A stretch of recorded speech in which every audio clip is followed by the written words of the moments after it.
Could you tell us a little bit about your trip to Germany? Okay.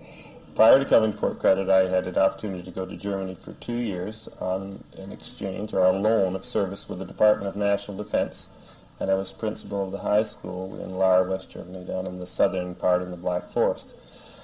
My two daughters, who at the time were in grade 9 and 10, had the dubious distinction of being students in the school where I was principal, and my wife was a teacher over there as well. We had an opportunity to work with students who were primarily sons and daughters of the military personnel in Germany, and we had a school of some 600 students. And it was great. It was great not only to be traveling in Europe and working with kids from across Canada who were in Europe, but the students too had an opportunity to go to these magnificent places as on field trips. You know, Paris, London, Rome. All the kids got to spend at least a week in one of the big cities in Europe, and it was a super experience. Did you notice any differences between the German students and, say, our Port Credit students?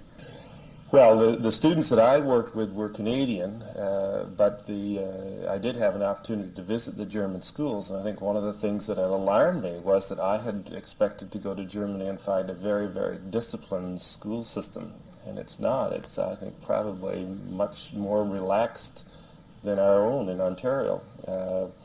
The students are streamed very early. That is, they determine whether they're going to go on to a university stream program at about the grade 5 level, and others are channeled off into other directions at that level. But in visiting the high schools that are academic and the university stream high schools, the kids seem to be much less disciplined than our own, and they were the approach to them was not the same type of teaching that we have here. The kids were really lectured at or lectured to, and they picked it up or they didn't. So it wasn't the teaching, I think, that went on with our schools.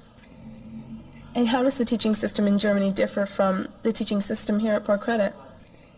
Well, I think more responsibility is put on the student. For instance, there are no guidance departments in the high schools in Germany. There are no libraries. If you want that kind of help or assistance, you have to go out into the community to get it.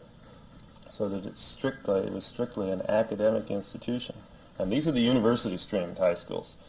So in that sense, they're much different. Like I do feel in Ontario that we do help the students much more than they did in the German system. So it makes it a lot tougher for the kids. It is a lot tougher, yeah. And the result is that many of the kids do not finish their high schooling, which, by the way, is the only other country that I had heard of that has a grade 13 program. They don't finish their high schooling until they're 21 or 22, and they have to repeat some years in order to complete that academic work.